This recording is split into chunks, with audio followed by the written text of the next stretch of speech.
economía sumergida, así. Sí. Porque está creando, por lo que decía antes la monja, que a ti te dan 900 euros trabajando y a un programa en casa me dan 1.100. Sí. Pues tú dirás, lo que no puedo, no lo hago. Eso es así. Para que se lo den a estos, Pues estoy grabando la clase, por cierto, ya. Pues ya nos callamos. Así que... Ya no protestamos más. En España lo dejamos para otro momento. Vale, por eso te digo Ahí tienes razón, que ya dejamos de protestar, que nos va a dar igual. Que, bueno, ya habíamos visto el otro día la obra de Tiepolo, si no recuerdo mal. Sí. Y, por tanto, pues ya avanzamos un poco más hacia adelante. Estábamos en los italianos, Reino Unido. El Reino Unido, con Bach, el film, no sé cómo se... William Holman. Howard. Y William Holman, sí. Sí, sí.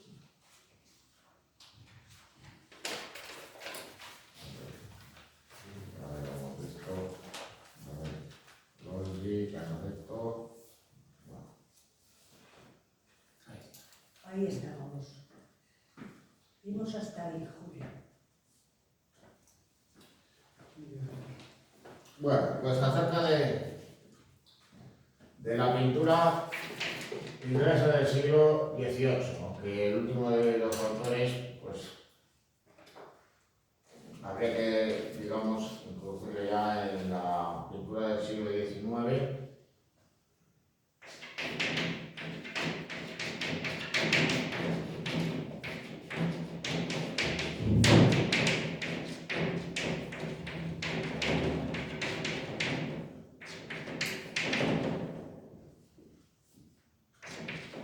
Bueno, los autores estuvieron influenciados por la pintura barroca irlandesa, en parte por su gusto por la temática costumbrista, que en ocasiones, por influencia de la ilustración, tiene un carácter moralista y aleccionador.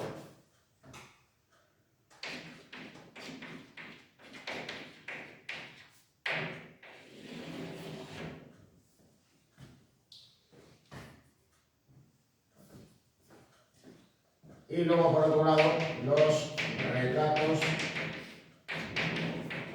de Van Dyck, ese pintor flamenco que trabajó en la corte del rey Carlos I de Estuardo.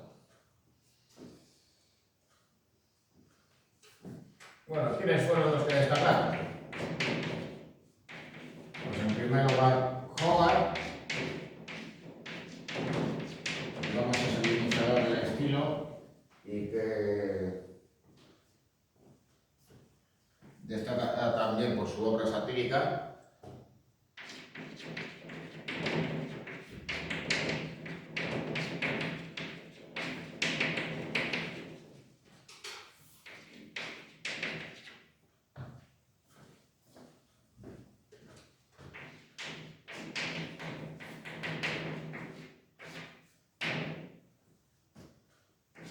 Gainsborough,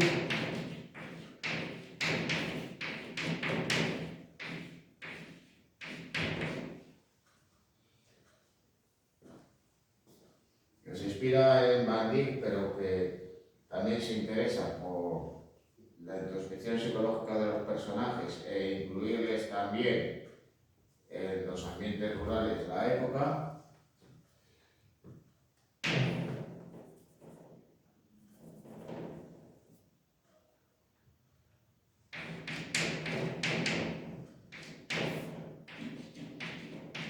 Reynolds, que lleva a cabo retratos en los cuales hay actitudes, digamos, más naturales, incluso casuales, como si estuviera tratando una escena de género, pero ambientado en los ambientes cortesanos del siglo XVIII. Y luego, ya por último, Lawrence.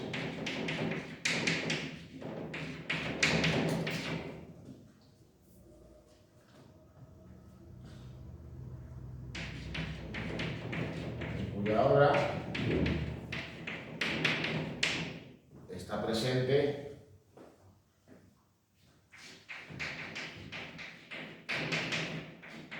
la sensibilidad actividad romántica, podría ser el último de esos grandes retratistas ingleses del siglo XVIII y siglo XIX.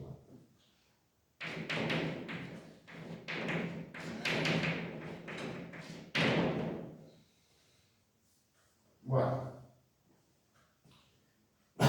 ¿qué obras cabía citar? Ya hemos visto estas obras satíricas de Hogarth en la clase anterior, su grabado Credualidad, Superstición y Fanatismo, pues haciendo pues especial hincapié en las falsas creencias y en cómo pues alienta la superstición por parte de la Iglesia, en este caso la Iglesia anglicana. Luego la serie La carrera de una prostituta, en cierto modo pues avala su obra como si fuera, digamos, un historietista.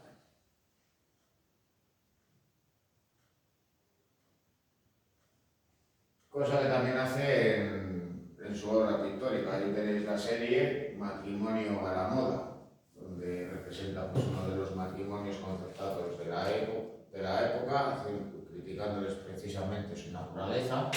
De ahí que el matrimonio acabe mal, por empezar por siendo, digamos, un acuerdo económico. De ahí que el cónyuge fallezca asesinado, el amante de la mujer acabe condenado a muerte y ella pues acabe finalmente suicidándose, como aparece en el último de esos lienzos de la serie.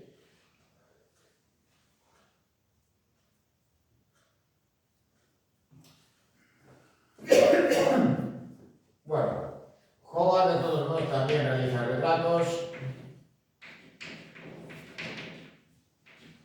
Y uno de ellos que nos puede recordar a las pinturas realizadas por los pintores holandeses del siglo XVII, a diferentes retratos realizados, por ejemplo, por Frans Hals o por el propio Rembrandt. Es ese retrato de una muchacha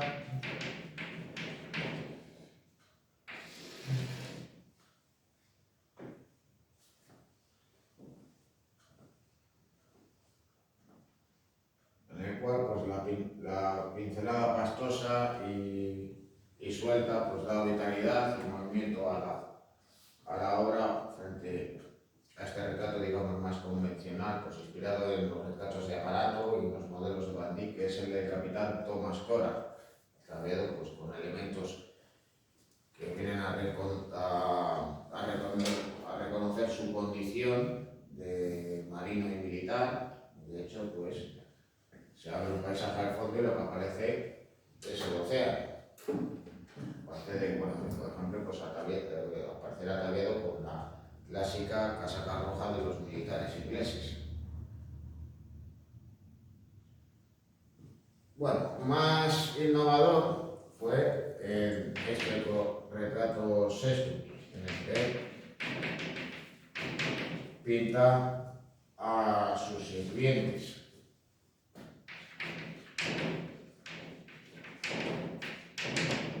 Bueno, aparte de que esta obra servía, pues, en cierto modo, para destacar la posición en la que se encontraba el artista, al fin y al cabo, si tenía 6 sirvientes es que les podía pagar.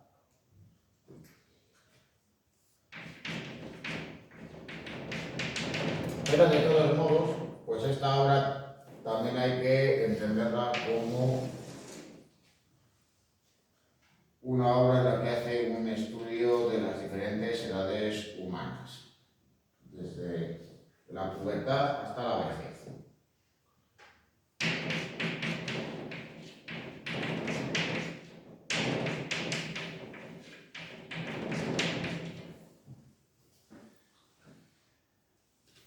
Bueno, aunque Gainsborough se inspira en los modelos de Van Dyck, se va a interesar más por la introspección psicológica, por realizar obras ambientadas en la campiña inglesa, con lo cual el paisaje llega a tener un gran desarrollo, como en el caso de este lienzo.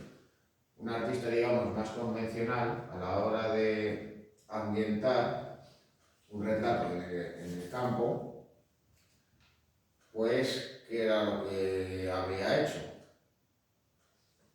Pues posiblemente elegir un formato vertical y haber representado a esta parte. Pero para poder desarrollar el paisaje, opta por una composición, digamos, más extendida, dividiendo, digamos, el lienzo en dos mitades. En cierto modo, pues representando a dicho matrimonio como si estuviera dando un paseo por el campo. Ella sentada en un banco y él pues con la escopeta en risque y el perro de caza. Ataviados, por tanto, con unas vestimentas relativamente sencillas. Luego ya veremos un lienzo de Reynolds sobre cómo otra pareja pasea por el campo. Y como veía, digamos, de una manera más diferente. Señor y la señora Edmunds.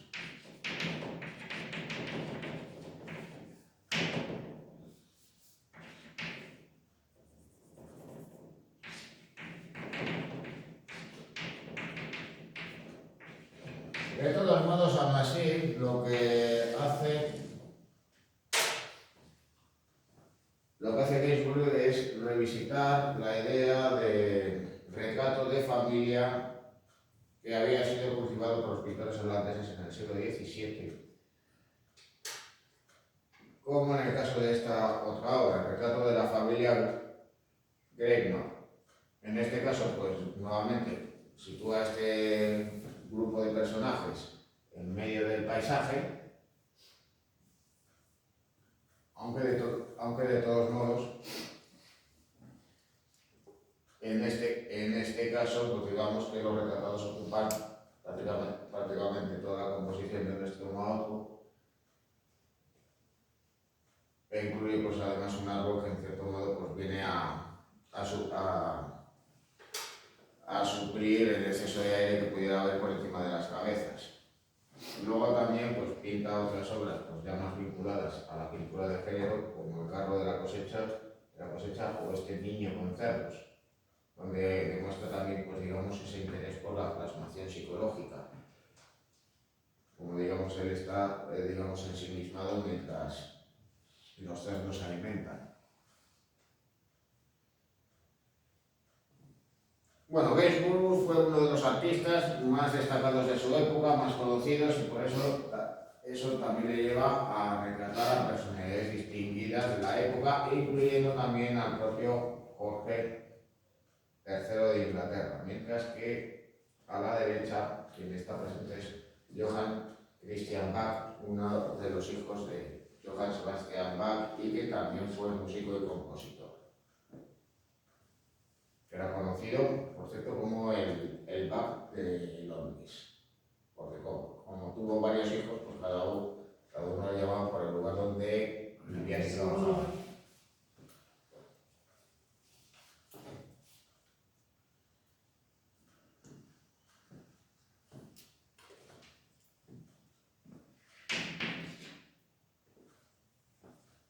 Bueno, uno de los retratos más conocidos de Gainsborough y donde sí que está presente la influencia de Van Dyck es El muchacho de azul.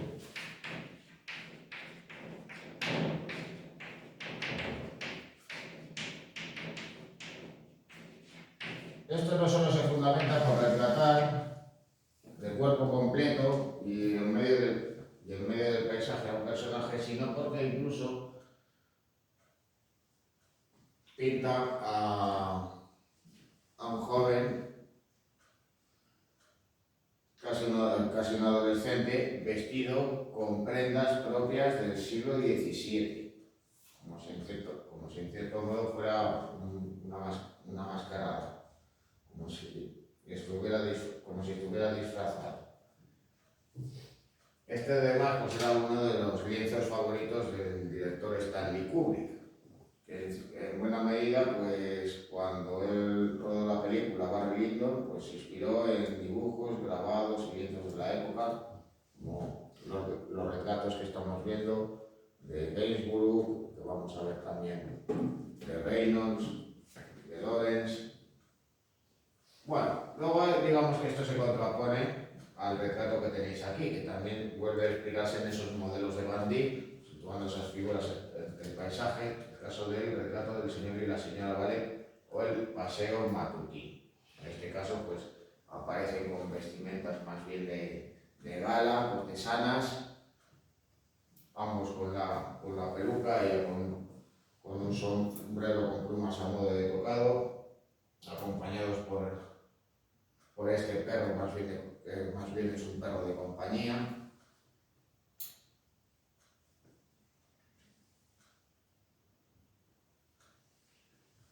Bueno, en el caso de Reynolds, pues esto se interesa más por actitudes, gestos casuales, como si en cierto modo tratase de representar una escena de género, pero ambientada en los ambientes cortesanos. Muy especialmente se va a interesar por la representación de niños, en buena medida también reforzando ese aire casual, en cierto modo tratando de representar la sensibilidad infantil, como si fuera, digamos, el equivalente británico de lo que en España fue Murillo.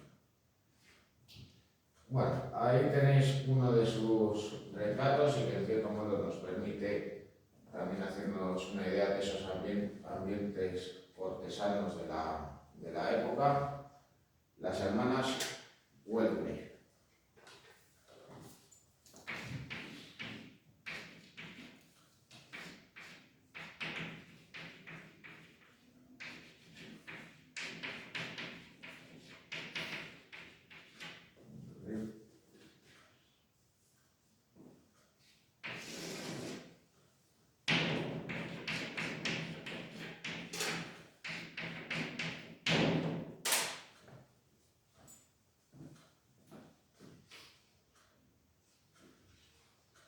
Bueno, también pues por esa influencia de Van Dyck visible en su obra, en la que también trata de ejercer pues, la introspección psicológica, tratando, digamos, de reforzar la dignidad de los retratados, como nos encontramos con la representación de dos militares de la época, el capitán George Cushmaker, por un lado, y los Redfield de Gibraltar, aludiendo pues, precisamente a su condición de gobernador de la plaza.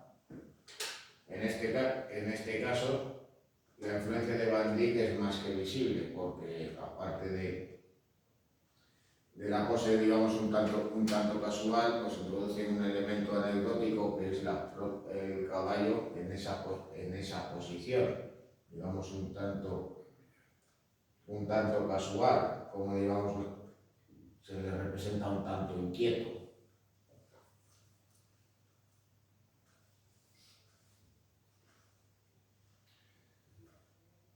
Bueno, otros de sus retratos y donde, digamos, viene a representar nuevamente actitudes naturales, como si fuese una pintura de género, pero también tratando digamos, de representar esa sensibilidad infantil. Tenéis por un lado a Lady Copwood y sus tres hijos mayores, por un lado Lady Elizabeth Delme con sus hijos. Esas representaciones de niños, pues no solo son de madres con sus hijos pequeños, sino que también están individualizadas, como en el caso de la Edad de la Inocencia, que tenéis a la izquierda, o el infante Samuel, que es el que tenéis a la derecha.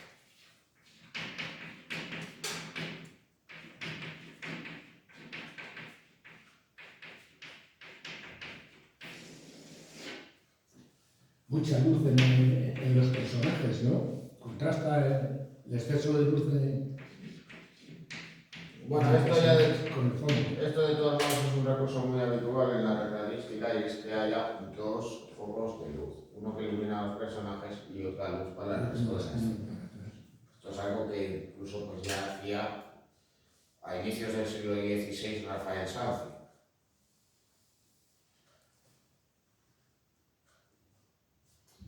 Bueno, y luego ya por último, en el caso de Thomas Lawrence, pues hay que señalar que fue, pues, digamos, el retratista más conocido, más famoso y prestigioso de la época, lo cual pues, le llevó a atender en ubicarlos de personajes ya fuera de las fronteras del Reino Unido, más allá de la isla de Gran Bretaña. De todos modos, aunque se inspira en los modelos barrocos, pues eso no impide que en sus obras ya esté presente la sensibilidad romántica, como aparecen cielos tormentosos, atmósferas cargadas y agitadas, así como la representación de personajes un tanto ensimismados en sí mismos, con actitudes, digamos, soñadoras y sobre todo visible en el caso de las mujeres. Bueno, así que por un lado nos encontramos con retratos que podemos en cierto modo pensar que son convencionales, que se ajustan, digamos, a esos modelos de aparato ya procedentes del barroco y que los pintores ingleses siguen continuando. Por un lado, el retrato del duque de Wellington, su retrato más famoso, realizado pues, justamente tras su llegada al Reino Unido, tras haber combatido a Napoleón, o más bien a las tropas napoleónicas en la Guerra de Independencia. Bueno, frente al gesto adusto del duque de Wellington, nos encontramos a la derecha con el canciller Metternich, el canciller austriaco, el cual aparece, digamos, en una actitud, digamos, más relajada, más distendida, algo más propio de alguien acostumbrado a moverse entre los salones de los palacios, a tratar en la intimidad con personajes muy poderosos. Así pues le retrata pues, con ese gesto, digamos, un tanto relajado, pero seguro de sí mismo.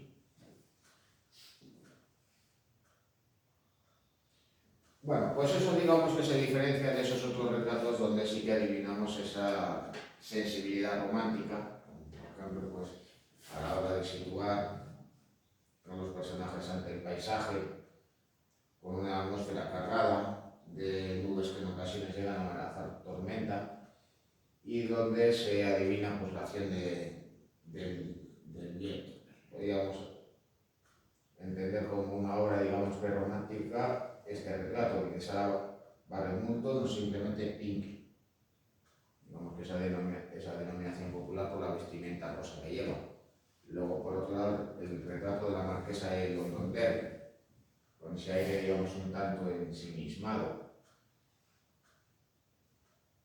Algo más evidente, pues, en el caso de estos dos retratos, el de Miss Martha Carr, con ese aire, digamos, un tanto distraído, aunque se la representa de medio cuerpo y delante de un cortinaje, mientras que a la izquierda nos encontramos con el retrato de Elizabeth Farrell.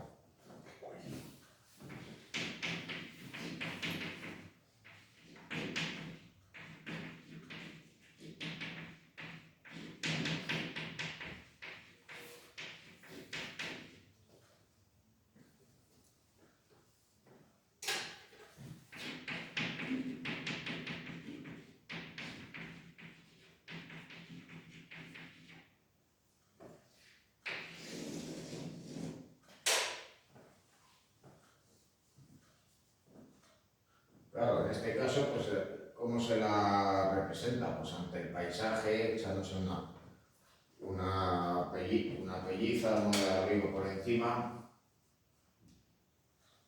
un aire, digamos, un tanto casual, pero que en cierto modo, pues, también nos transmite, digamos, esa sensibilidad romántica propia de las obras de Lawrence. Donde de todos modos, pues, al empleo de una pincelada pues, un tanto pastosa, pues eso no impide que se recree en las calidades y en los detalles, como en la representación de esos peinados un tanto complicados y empolvados, como era la moda de la época. Bueno, la pintura neoclásica.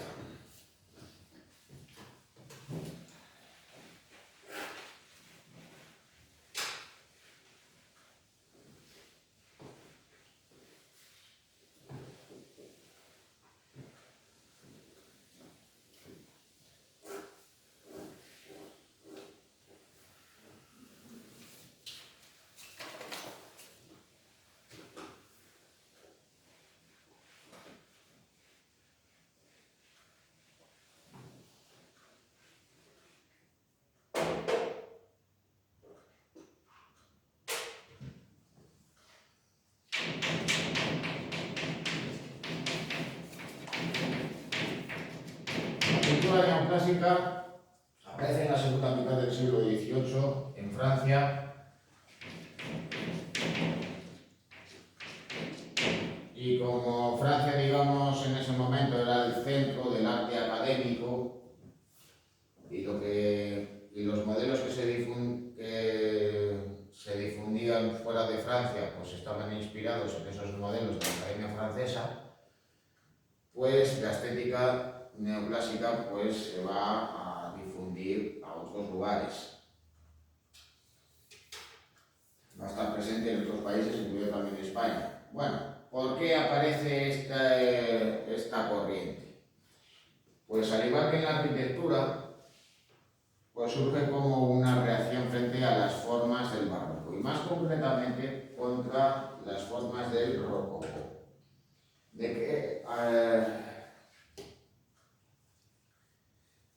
Bueno, si los pintores del rococó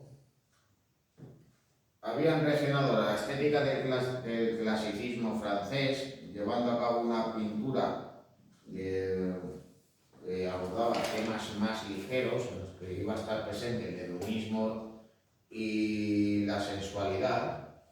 En el caso de los artistas neoclásicos, van a rechazar la estética del rococó por considerarla banal e intrascendente.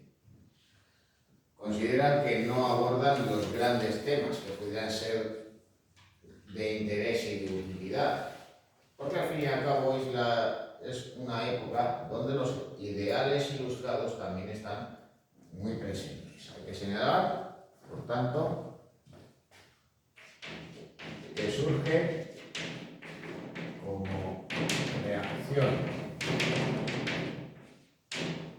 a la pintura rococó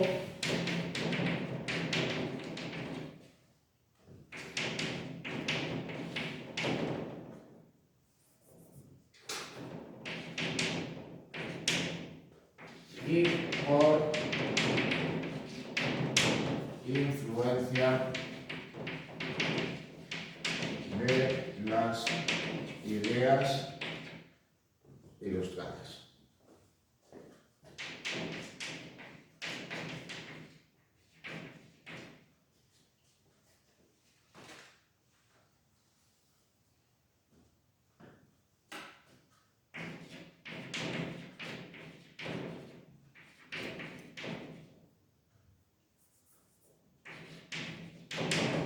Ahora que hay que sumar también otro factor, la propia influencia del academicismo.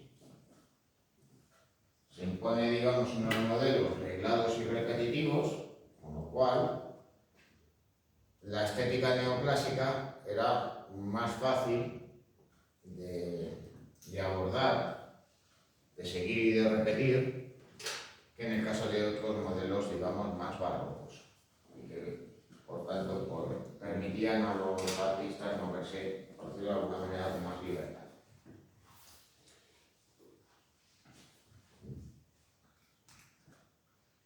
Bueno, ¿y cómo son las obras del neoclasicismo? Pues en primer lugar, ¿qué es lo que hay que señalar? En el caso de estos artistas, como por ejemplo el pintor Rafael Mengs.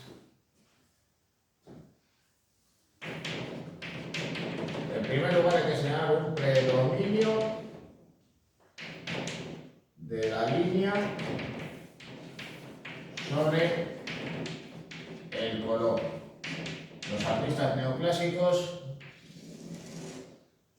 emplean un dibujo muy preciso. Recargan elementos con todo tipo de detalles, pero claro, eso hace que las obras den sensación de estatismo, de rigidez e incluso de frialdad.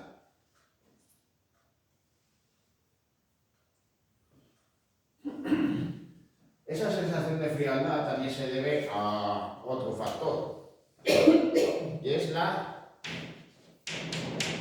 inspiración en la antigüedad clásica.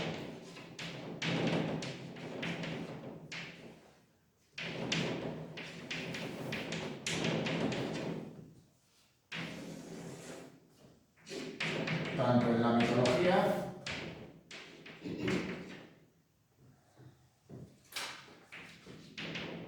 como en la historia, e incluso en ocasiones también en la literatura.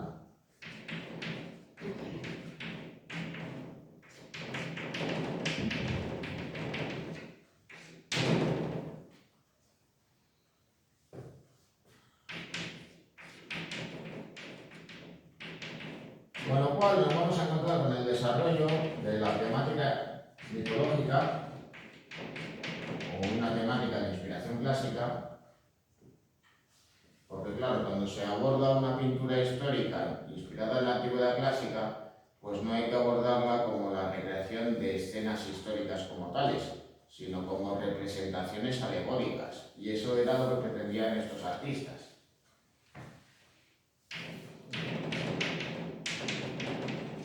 Esto nos lleva también a que cuando aborden el retrato,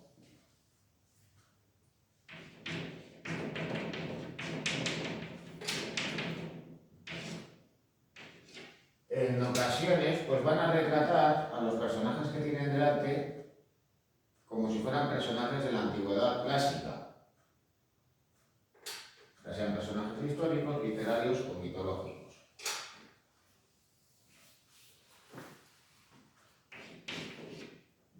Pero de todos modos, cabe señalar el desarrollo de la pintura histórica, porque los pintores neoclásicos no solo van a pintar obras ambientadas en el pasado, también van a realizar obras ambientadas en el presente.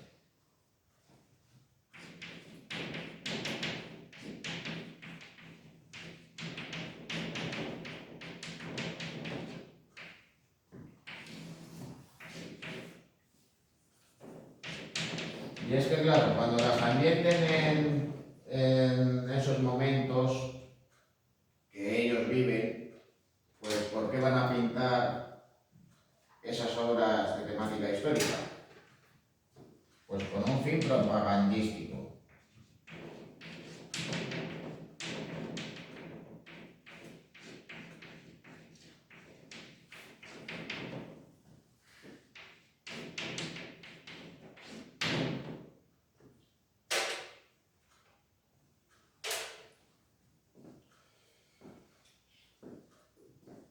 Así tenéis delante pues una obra pintada por Gros, uno de estos pintores neoclásicos y además pues vinculado también al propio Napoleón. Bueno, Gros pintó varias obras de gran formato correspondientes a esta temática, y en este caso, ¿qué es lo que pinta? Pues la rendición de Madrid.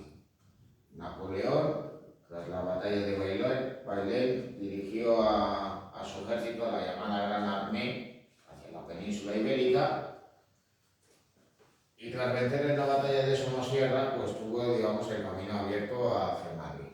Pues, así que consiguió entrar en la capital casi sin hallar resistencia. Así que pues representa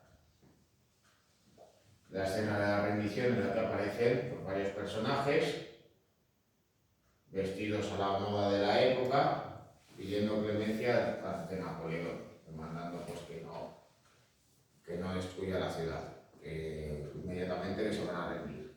Mientras el emperador pues, mira impávido, rodeado de algunos soldados y de miembros de su estado mayor, que aparecen aquí.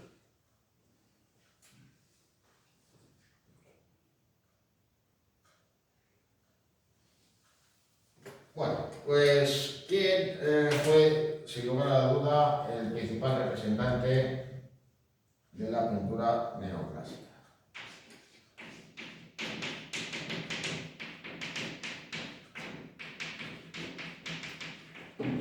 Pues sin lugar a la duda, el francés Jacques-Louis David.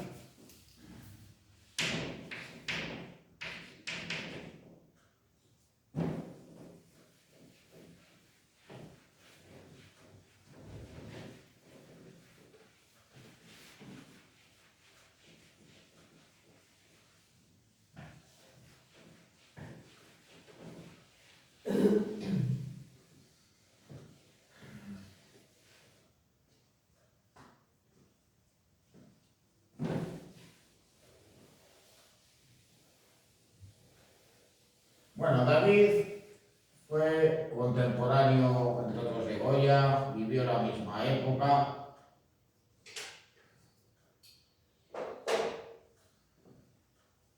Casi vivieron los mismos años, pero de todos modos, si de Goya decimos que vivió los acontecimientos históricos en primera persona durante ese tiempo en España, David también, e incluso fue partícipe de los mismos.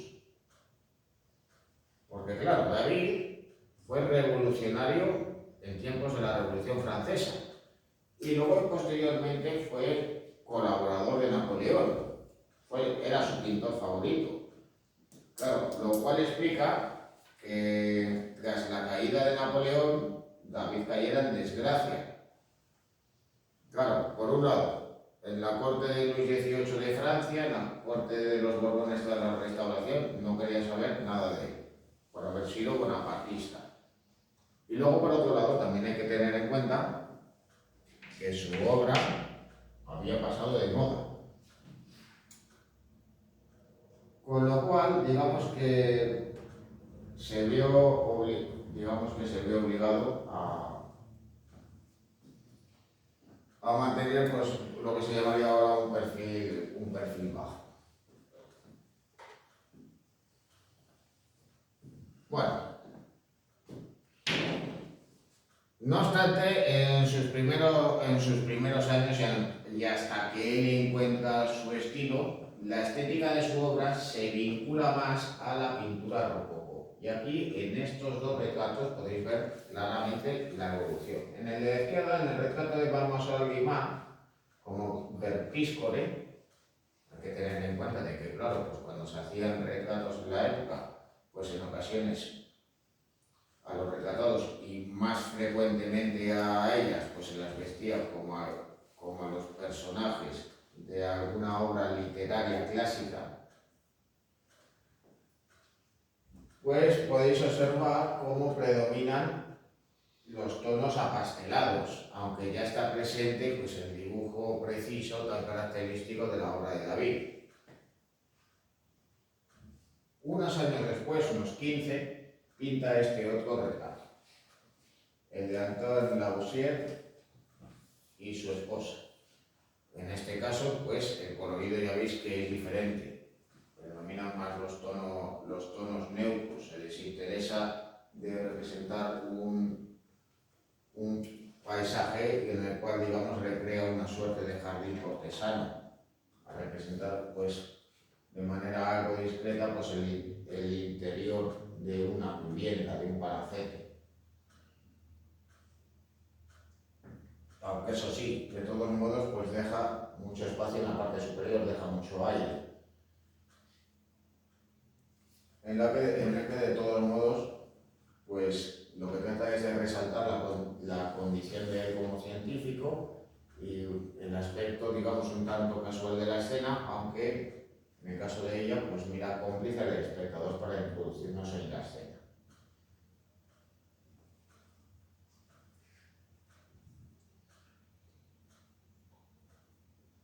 Bueno, pues fruto de esos ideales políticos,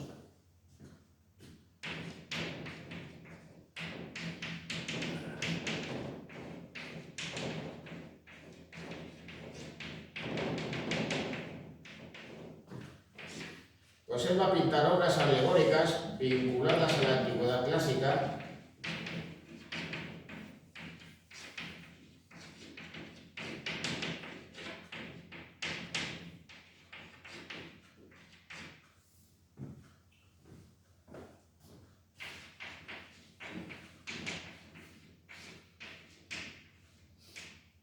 que hacen referencia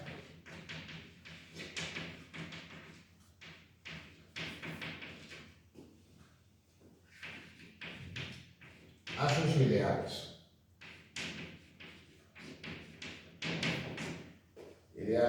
ilustrados y revolucionarios.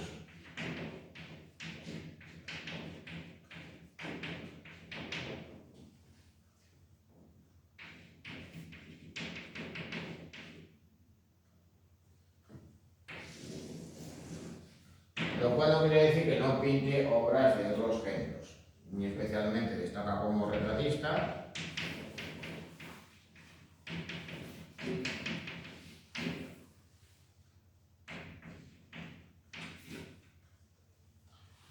Y obras de temática histórica.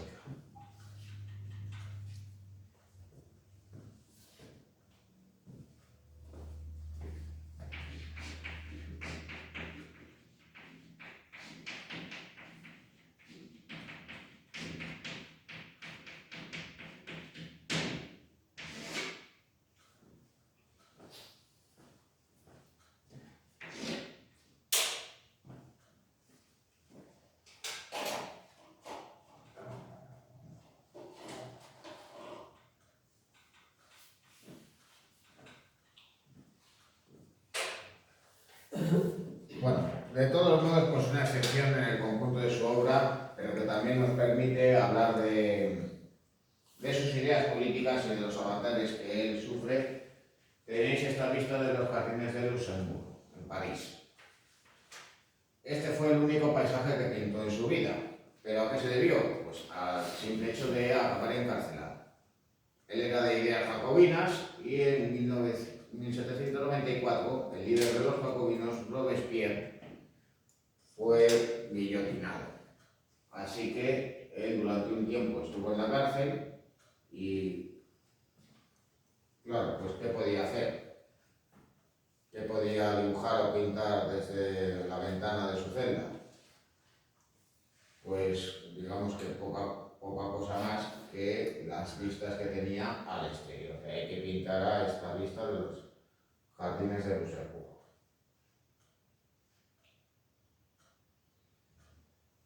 Bueno, pues ahí tenéis pues algunas de estas obras de inspiración clásica de David, que son alegorías sobre sus ideas políticas. Por un lado, arriba a la izquierda ya tenéis una muestra temprana, previa al estallido de la Revolución Francesa, que es el juramento de los Horacios. También de la escena en la antigua Roma, en la que aparece ese grupo de personajes juramentándose contra la tiranía. Pero que al fin y al cabo no venía a ser como una suerte de búsqueda de compromiso por parte de aquellos que estaban en contra de las desigualdades sociales de la época y contra la monarquía absoluta. Ya posteriormente pinta dos obras que también hay que entenderlas en el contexto de la época y con respecto a las ideas de David. Por un lado, la muerte de Séneca. No quería pues simplemente realizar una obra ambientada en la antigua Roma, en el cual el escritor y filósofo se vio obligado a suicidarse por culpa del emperador Nerón, sino que además pues trata de denunciar los abusos de los poderosos, incluso contra sus antiguos servidores. Luego ya, aquí abajo lo que tenéis es el lienzo de los lictores llevándose los cuerpos de los hijos de Bruto. En este caso, ¿qué es lo que quiere representar? Pues lo que hace señalar que precisamente pues, la lucha contra los tiranos, contra los abusos, pues conduce también a tener que llevar a cabo grandes sacrificios personales. Para hacer mención, pues en el caso de Bruto, a cómo antes de que él muriera, pues ya fallecieron sus hijos. El cual, de todos modos, pues aparece pues, un tanto pensativo en un segundo término al aparecer ensombrecido, tratando de dotar pues, de mayor atención por parte del espectador a la mujer e hijas de Bruto, que aparecen, digamos, clamando y llorando ante los cuerpos que se nos están llevando y que apareciendo aquí uno de ellos ensangrentado.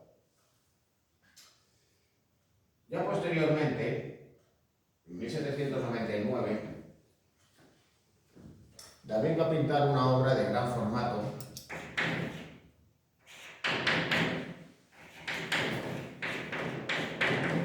que también es una alegoría de la situación política de Francia de aquel momento.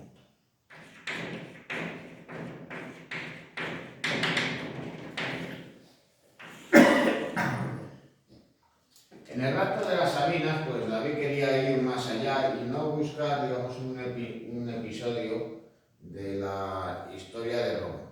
Como los romanos raptaron a las Sabinas y luego ya posteriormente los sabinos enfurecidos se enfrentaron a ellos teniendo que interceder las mujeres para evitar una guerra, forjándose así pues una alianza entre ambos pueblos. Bueno, ¿qué era lo que pretendía representar David? ¿Quería representar por una simple escena ambientada en la antigüedad clásica? Pues no. Lo que pretendía era llevar a cabo una obra en la que se representase pues, la búsqueda de la concordia entre los franceses, que cesara el enfrentamiento entre los revolucionarios moderados por un lado y los más radicales por otro, los llamados jacobinos. Hay que tener en cuenta de que por aquel entonces, en 1799, será cuando Napoleón dé el golpe de estado de Brumario y se haga con el poder. A todo ello, pues, naturalmente que David se va a interesar por la antigüedad clásica y claro, pues va a realizar una obra inspirada en el pasado, pero más inspirado en las manifestaciones artísticas que en una suerte de labor arqueológica de recreación del pasado. Daros cuenta, aparecen varios combatientes desnudos y apareciendo aquí, pues por un lado el vídeo de los romanos, por un lado, y el de los sabinos por otro. Aparecen desnudos. Claro, en aquel entonces los combatientes pues no luchaban así. Es decir, que no bastaba pues, para ellos pues, simplemente llevar un escudo y un casco, que ya pues, con eso ya bastante se protegían. Pero de todos modos lo que él hizo fue inspirarse en la antigüedad clásica y muy especialmente en la cerámica griega, en la cual, pues claro, a los héroes y a los dioses se les representa desnudos, con lo cual, pues en cierto modo, él lo que hace es recrear en este lienzo ese tipo de obras.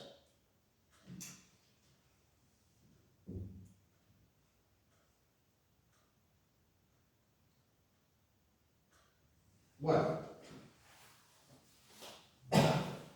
David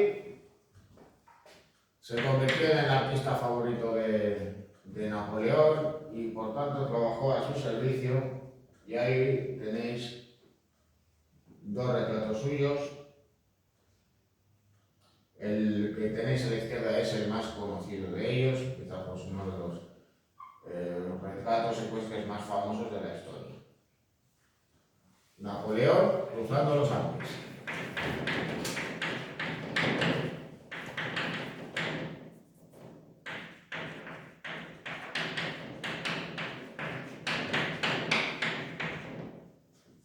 Bueno,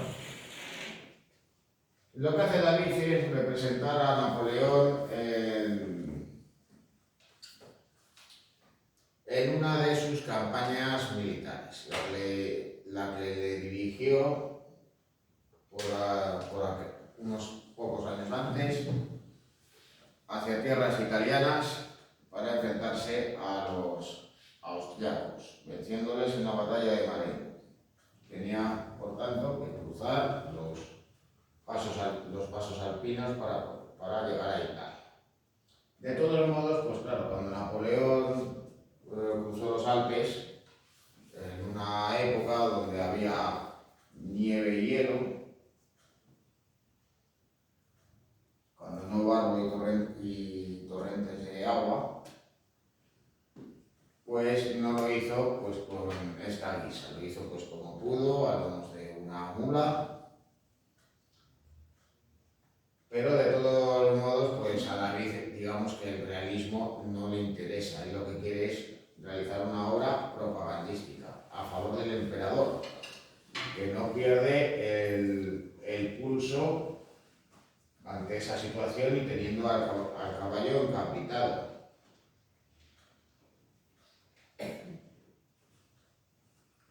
Así que, claro, pues se dirige hacia el espectador, señalando al cielo, pero también hay que destacar esto que aparece aquí. Y es que aparece su nombre y acá abajo otros dos personajes históricos que cruzaron con sus respectivos ejércitos los Alpes en pleno invierno. Aníbal y Carlomagno. Bueno, luego ya a la derecha, y pasados casi 10 años, David vuelve a retratar a Napoleón. Y aunque de todos modos en Bonaparte se refleja el paso del tiempo, no evita de todos modos así idealizarlo. Es decir, pues le representa con menos cabello, más ajado,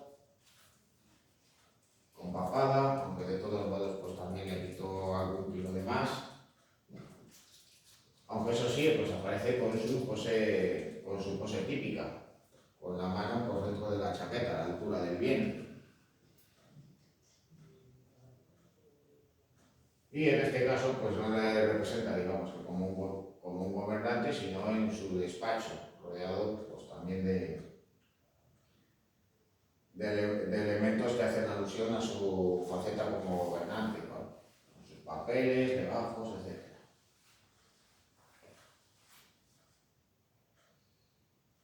Claro, el hecho de ser una persona tan cercana al emperador le hizo asistir a la coronación en la Catedral de París y luego ya posteriormente realizaría un cuadro de enormes dimensiones sobre la ceremonia de coronación. Naturalmente que con esa minuciosidad y ese dibujo preciso, David pues va a representar a un enorme número de personajes, pero como si literalmente la escena estuviera congelada. Aún así, de todos modos, pues lo que representa, digamos, es el punto culminante de la ceremonia, cuando él ya finalmente pues le arrebató la corona imperial al Papa y se coronó a sí mismo, así como a la emperatriz Josefina. Aparece aquí de rodillas, junto con otros personajes, de los cuales, pues, por ejemplo, está el mariscal Murat y la propia madre de Napoleón. Luego, naturalmente, los hermanos y la hermana de Napoleón estaban presentes, otros de los mariscales de su ejército, diplomáticos, etcétera, etcétera.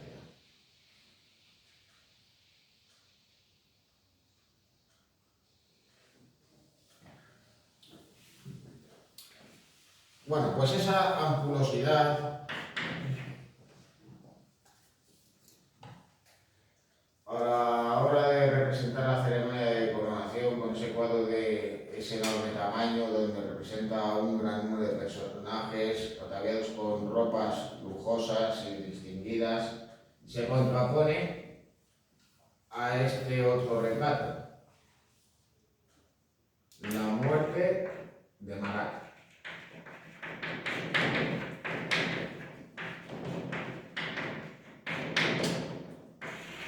Bueno, ¿y quién fue Marat?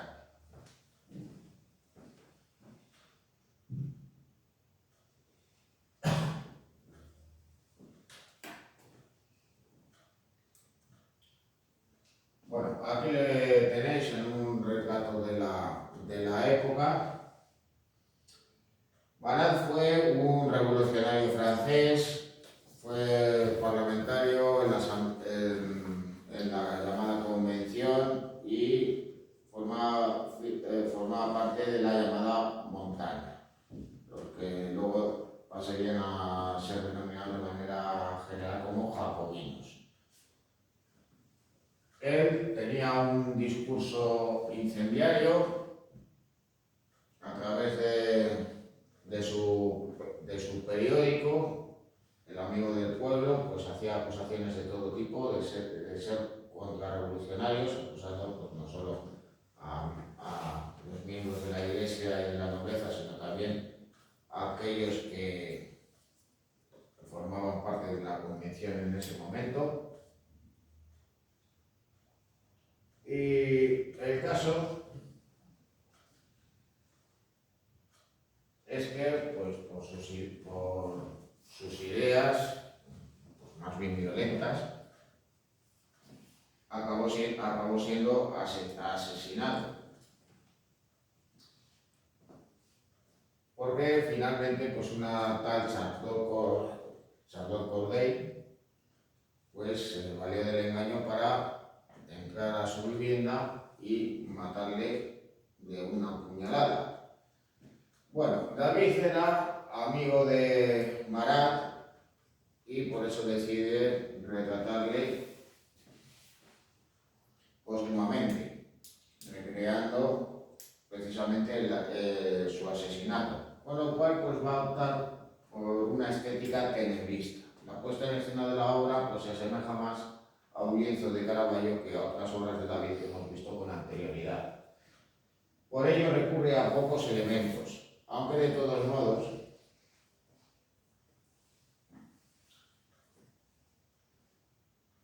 esos pocos elementos actúan como un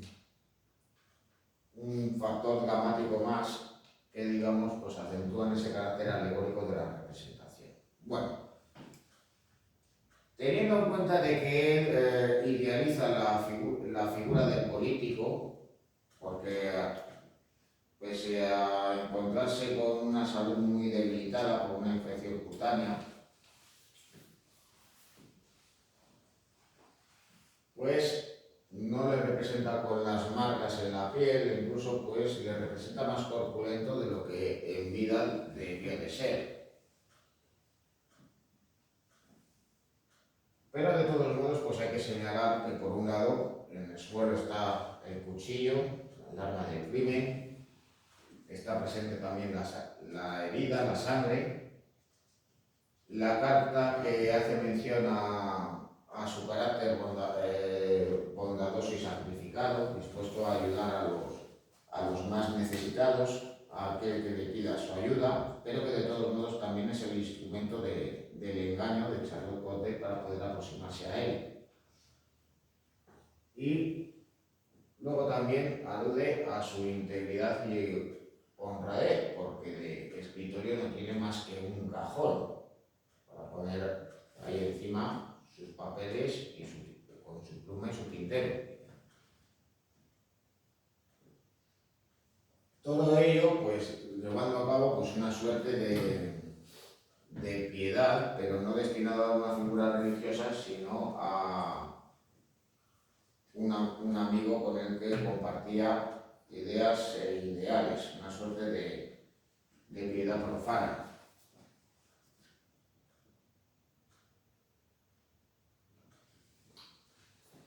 Bueno, aparte de David, pues veremos a dos artistas neoclásicos, a Gros, a Gerard, finalmente a Ingres. Bueno, en el caso de Gros, la estética de su obra, digamos, le vincula más a la estética. Perdón, en el caso de Gros, su obra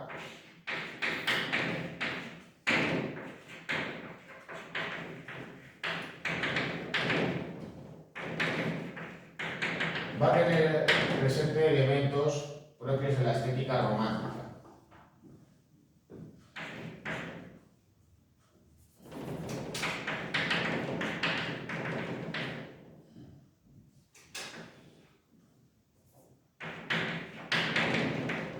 Y es que de todos modos también trabaja al servicio de Napoleón y en ese sentido, digamos que sobresale como autor de lienzos de batallas, de obras de temática histórica. histórica, con un fin propagandístico.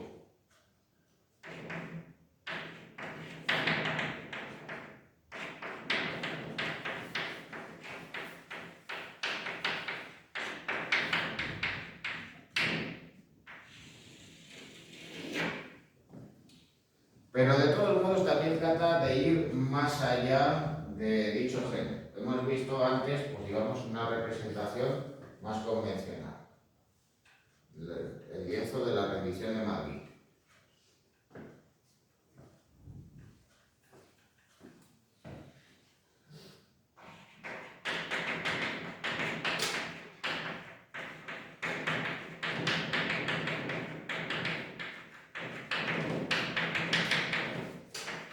Y es que, por un lado, Gros se va a interesar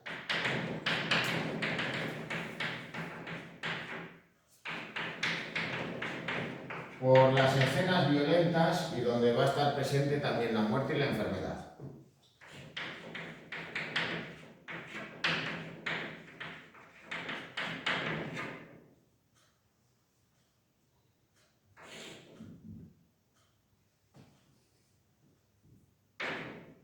Pero por otro lado, también se va a interesar por escenas ambientadas en Oriente. Va a introducir en sus obras una estética orientalizante.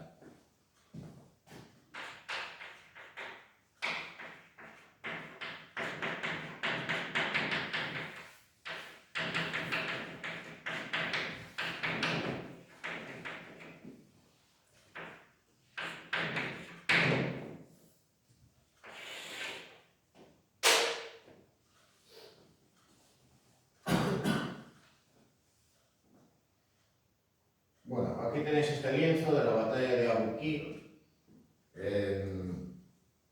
que ambienta pues, una de las batallas de la campaña de Napoleón en Egipto. No hay que pensar que simplemente Napoleón estuvo combatiendo a orillas del Nilo.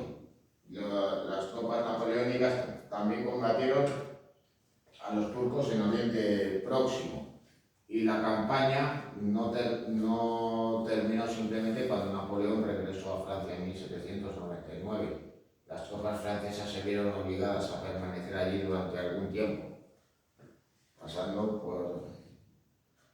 por ciertas penalidades hasta que finalmente pudieron regresar. De todos modos, pues esta campaña, que militarmente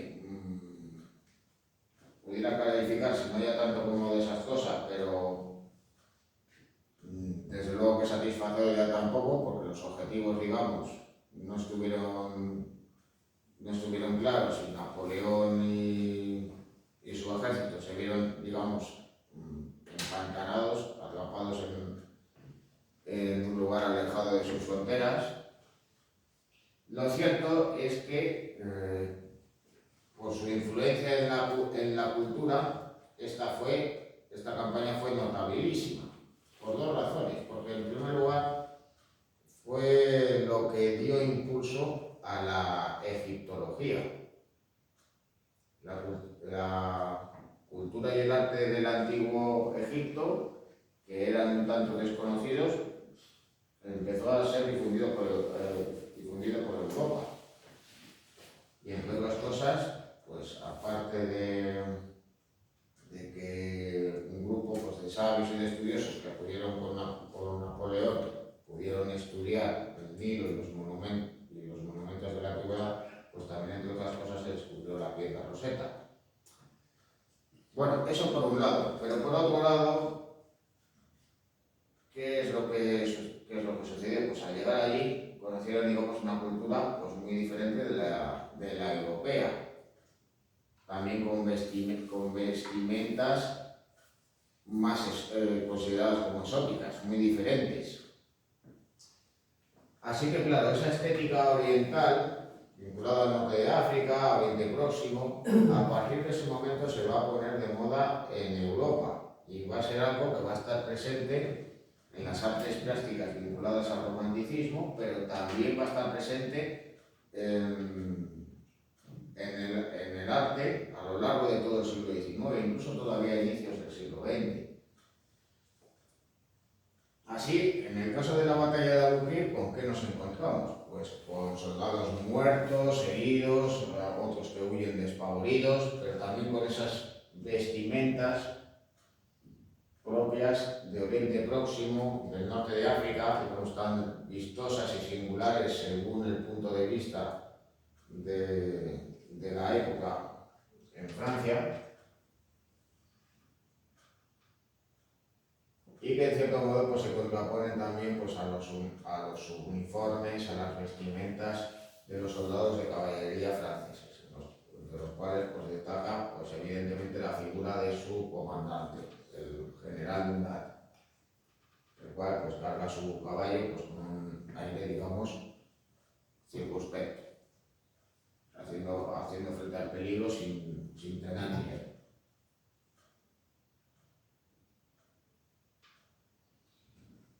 Bueno, ya posteriormente, Gros pinta este otro lienzo que se ambienta en otra batalla, la batalla de Eylau. La batalla de Eylau enfrentó a los franceses y a los rusos en una campaña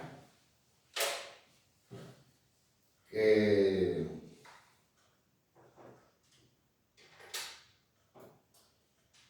le llevó a Napoleón a vencer a prusianos y a rusos y a firmar la paz de Tilsit, la cual pues, de todos modos vino a confirmar lo que había conseguido en Austerlitz, que se había convertido pues, literalmente en el amo de Europa. El caso es que de todos modos, pues el caso es que el pintor le representa tras haber obtenido la victoria militar. Y claro, pues Gros de todos modos, aunque realiza una obra propagandística, pues no va a evitar interesarse también por representar, digamos, la dureza de la guerra, representando cadáveres, heridos, mostrando también pues cómo los soldados franceses despojan a los muertos, aunque de todos modos también hay algunos que tratan de auxiliar a los heridos. Algo también, digamos, muy llamativo en esta escena es cómo aparece Napoleón, en el cual pues aparece no solo rodeado de sus generales y Estado Mayor, sino que curiosamente vemos también como un grupo de prisioneros rusos se abalanzan de su caballo y uno trata de besar su emblema, el águila, como si llevase a lomos del caballo un icono bizantino, tratando, digamos, de equiparar la figura de Napoleón con una figura, digamos, divina, rodearle con un aura, digamos, de santidad. Algo, de todos modos, más evidente en esta otra obra. Napoleón y los apestados de Jaffa. Bueno, la obra, digamos, que representa un acontecimiento, digamos, ahora diría inspirado en hechos reales.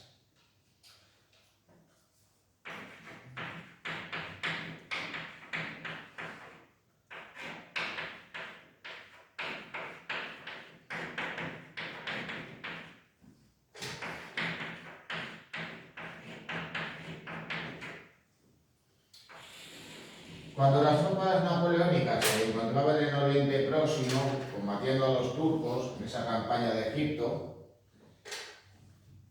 se desató una epidemia de peste en Jaffa. Así que muchos soldados enfermaron e incluso murieron.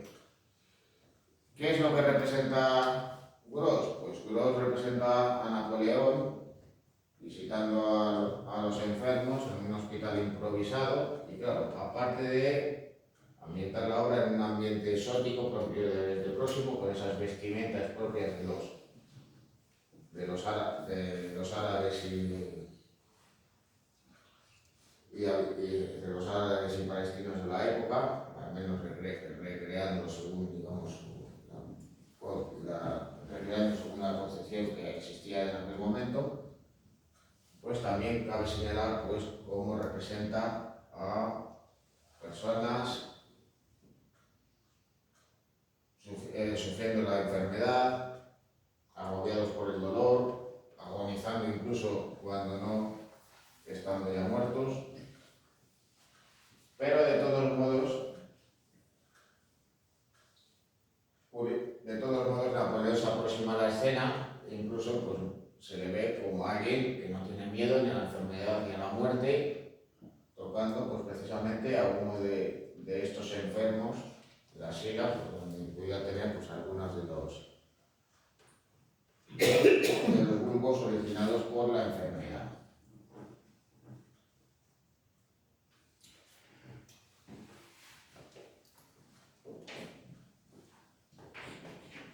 Bueno, luego ya, en el caso de François Gerard,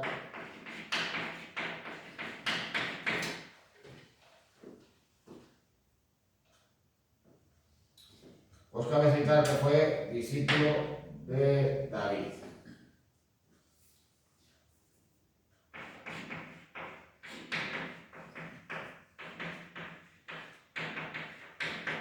Aunque de todos modos destaca como retratista, aunque también realiza obras de temática histórica, como este lienzo en el que representa la batalla de Austerlitz, el momento en el cual pues, a Napoleón le comunican su victoria en todos los frentes de batalla.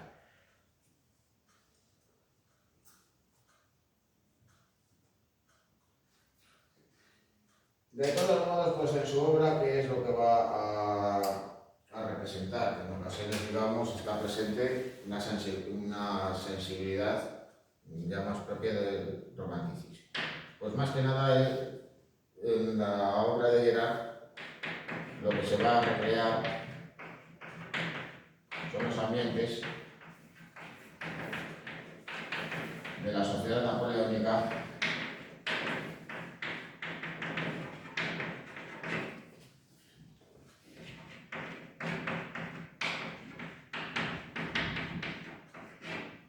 y de la restauración.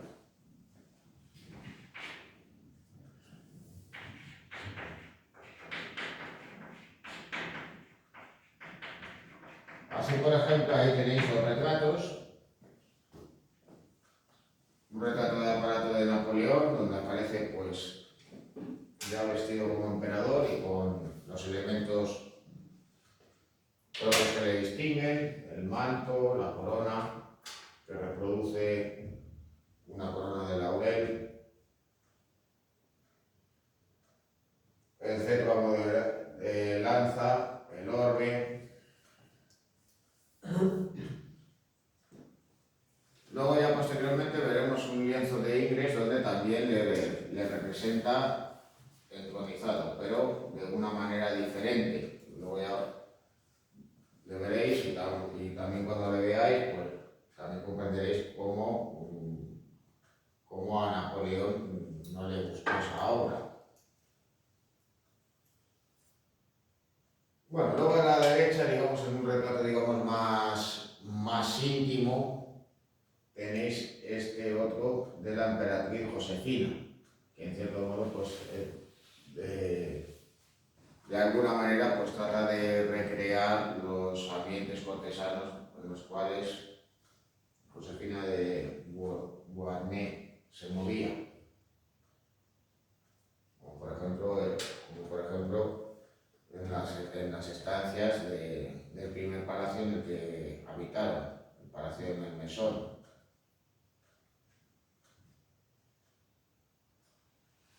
Otras dos obras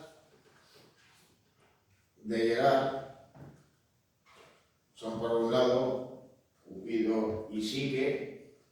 Vemos esa interpretación del tema que hemos visto antes en escultura por parte del italiano Canova, y donde podéis observar pues, cómo esa obra se escribe dentro de la estética del neoclasicismo, con esa referencia a la mitología clásica, mientras que a la izquierda tenéis ese retrato de Madame Recamier.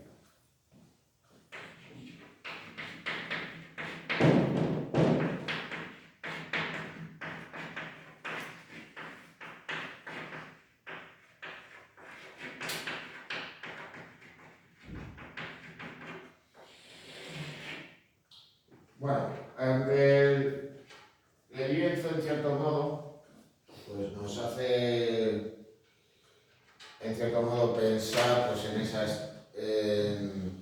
estética propia de una sensibilidad romántica, por la pose pues, un tanto casual de la retratada. Pues hay que señalar pues, que ella parece ataviada, pues, digamos, con las vestimentas propias de la moda del llamado estilo imperio. Hay que tener en cuenta de que en aquel momento la estética neoclásica se extiende más allá de los edificios, de las esculturas, de las pinturas, y alcanzan también otros campos. ¿Y qué es lo que pasa en tiempos de Napoleón? Pues que la vestimenta cambia, muy especialmente en el caso de las mujeres. Se abandonan los corsés, las pelucas, los peinados empolvados, los maquillajes, digamos, complementos muy sofisticados, y se opta por una moda más sencilla, con prendas, digamos, que caían de manera más natural y peinados también mucho más sencillos. Claro, luego en tiempos de la Restauración, ¿qué es lo que pasó? Pues que esa moda llegó a su fin y nuevamente pues, volvieron los corsés, los encajes, las ropas y los tocados más ostentosos, etcétera, etcétera.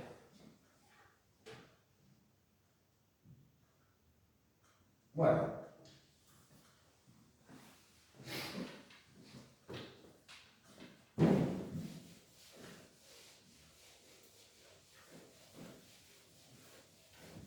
por último vamos a abordar la obra de Ingres, que se puede calificar como neoclásica, pero también como romántica. Pero de todos modos no se le puede considerar a Ingres como una suerte de prerromántico, porque él vivió en la misma época que los artistas del romanticismo e incluso llegó a polemizar con ellos. Fue famosísimo su enfrentamiento con el otro gran pintor de la época, de tiempos de la Restauración y de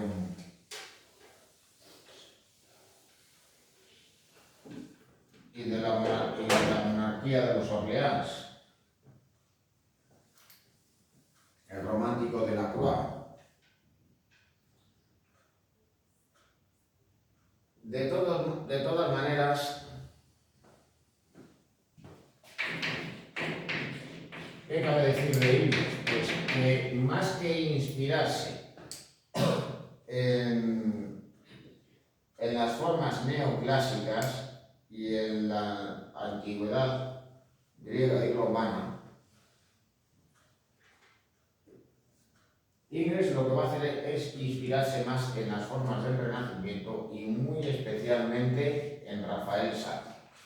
Y de hecho, pues el lienzo que tenéis aquí a la derecha pues nos puede recordar a ciertas composiciones del Renacimiento, como hay un plano inferior, digamos, real, y un plano superior en el cual pues, hay una iluminación irreal y que correspondería, digamos, a una escena sobrenatural en la cual, pues, en este caso está presente la Virgen, en ese lienzo que representa la visión de Luis XIII.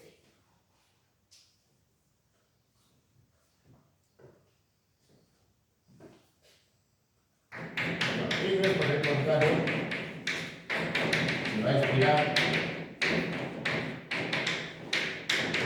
en Rafael Sanz, también en otro pintor renacentista, en Bronzino.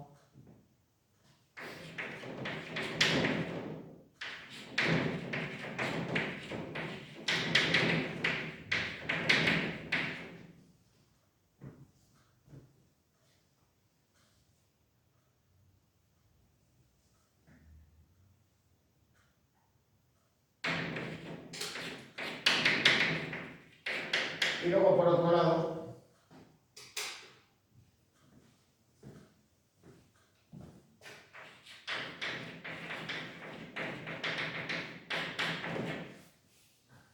Ingres va a pintar obras con una temática muy semejante a la de los románticos.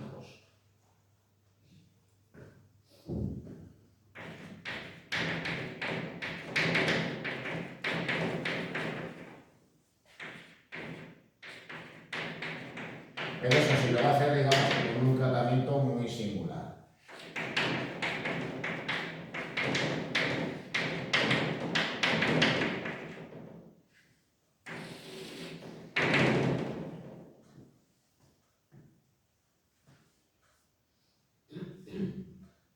Por un lado, va a recrear ambientes exóticos, vinculados en muchas ocasiones con lo sensual y erótico.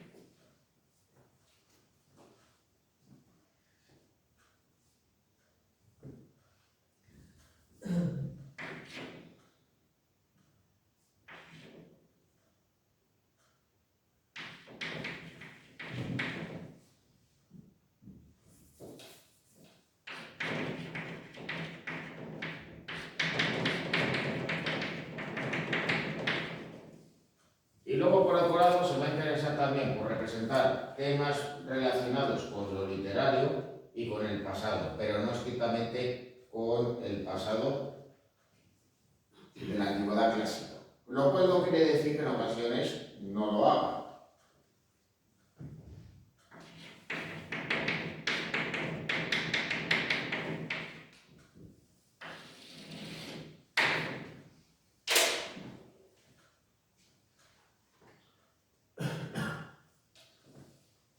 Claro, su estilo, digamos, se alejaba de otros artistas neoclásicos, sus modelos de inspiración eran diferentes y claro, pues su estética en tiempos de Napoleón no era entendida.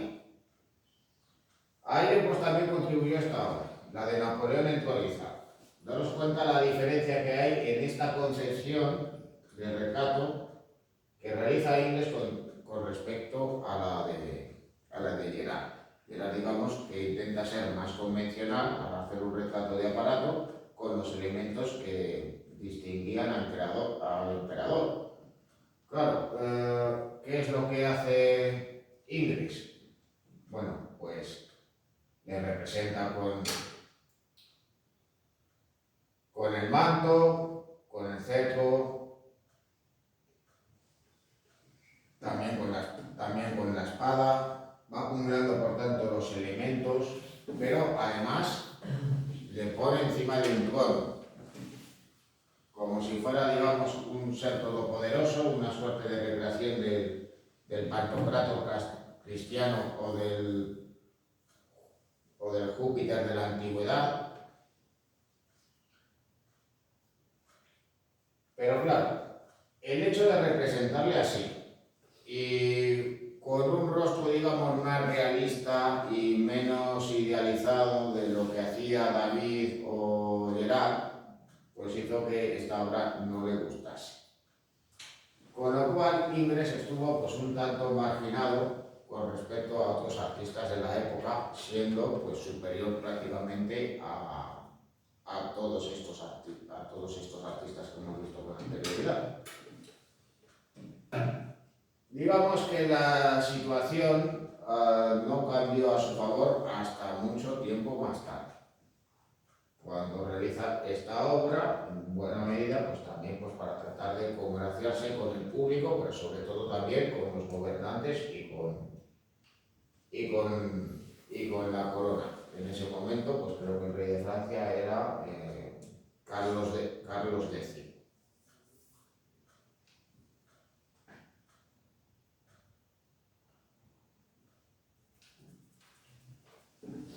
Bueno, al igual que otros artistas neoclásicos, en la obra de Ingres predomina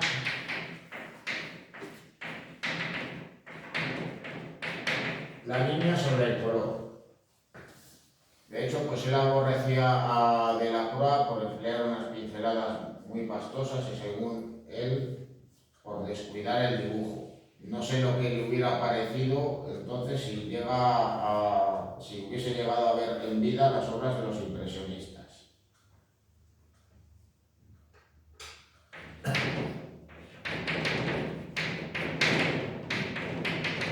Pero luego, curiosamente, y a diferencia de lo que sucede con otros artistas neoclásicos, el dibujo no le impedía dotar a sus obras de volumen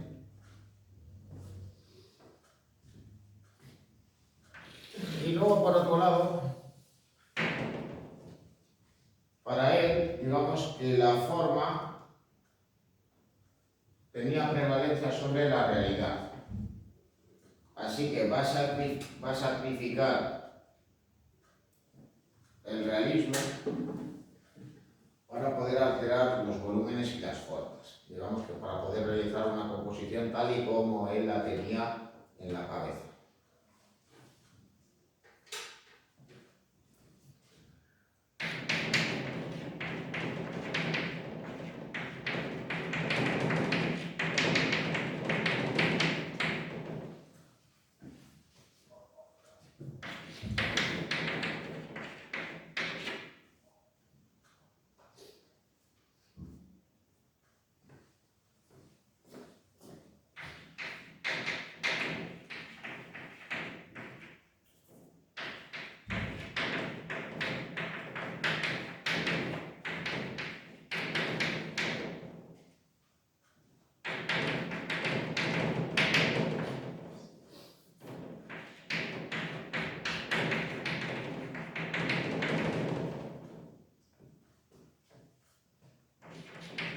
Así que en sus obras nos vamos a encontrar con una suerte de antinaturalismo que, en cierto modo, va a ser un precedente del cubismo. Él incluso realizaba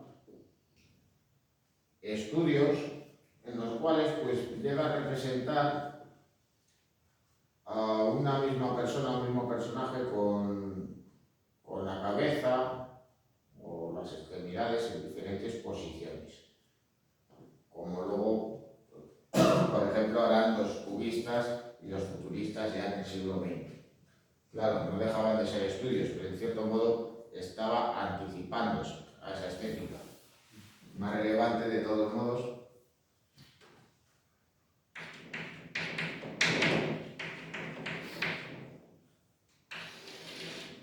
será, por ejemplo, lo que haga en obras como esta. En Angélica, pues cómo retuerce el cuello de tal manera que éste aparece en una postura antinatural y deliberada, para, digamos, acentuar el sufrimiento y no cambiar la composición. Menos evidente, pero también visibles en esta obra, Paolo y Francesca, para señalar, pues, digamos, este encuentro furtivo entre los dos amantes antes de que, si no recuerdo mal, él caiga asesinado, pues alarga también de manera antinatural el cuello del varón. Aparte de luego utilizar, digamos, otros recursos ya más propios del pasado, como iluminar en primer término la escena y dejando en la penumbra el resto, o recurrir a la caricatura al representar al futuro verdugo.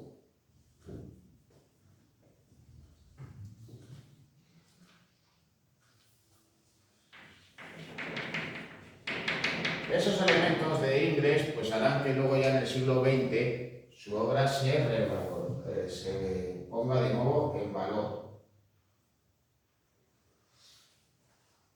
Ingres pues fue rechazado y despreciado por los románticos y posteriormente, por la aparición del impresionismo y del posimpresionismo, su pintura quedó aparcada, era visto como una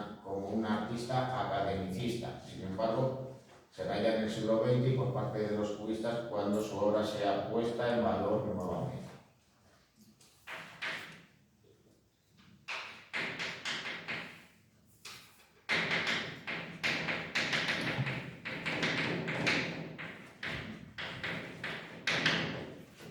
Bueno, obras destacadas, ya hemos visto una, Napoleón enconizado, ¿lo veis?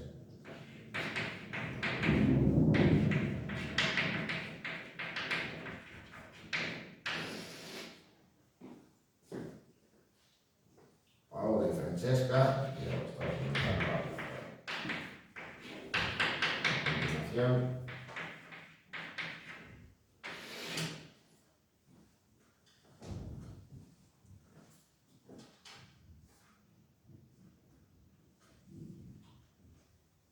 Bueno, que realice este tipo de obras, pues no quiere decir que Ingres no realice cuadros inspirados en esos modelos neoclásicos, basados en la antigüedad clásica, y que luego, por otro lado,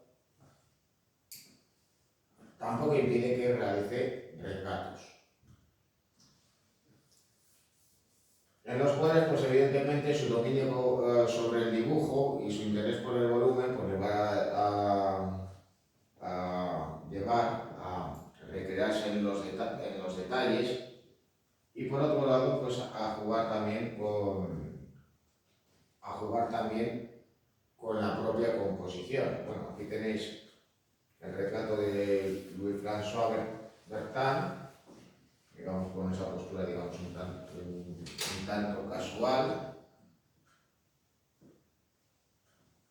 y donde hace un ejercicio de introspección psicológica. En el caso de Madame Montessier, en este caso pues recurre a un elemento que luego estará presente en otros retratos suyos, y es el empleo de un espejo para dotar de profundidad a la escena, al mismo tiempo que también va a jugar con los volúmenes en la representación.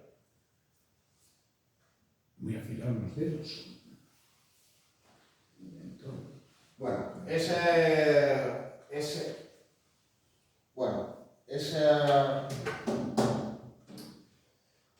esa composición en la cual él va a jugar con los reflejos también se ve en esta otra obra, La Condesa de Hausonville.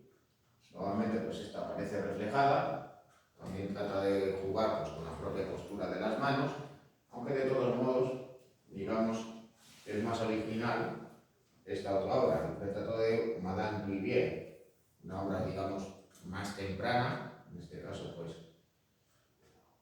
la mujer aparece pues con las vestimentas de la moda de la época, con esa vestimenta propia del estilo imperio, pero en este caso, pues, al recurrir a un formato elíptico que nos remite a los tondos renacentistas, pues también juega con la propia disposición de la figura. Como digamos, esta se va extendiendo de tal manera como si estuviera marcando una S invertida, al mismo tiempo que va jugando con las propias calidades de los objetos que están presentes en la obra. El manto, el propio vestido, el tul que lleva sobre la cabeza, el terciopelo del cojín, etc. Bueno, y con esto pues lo dejamos por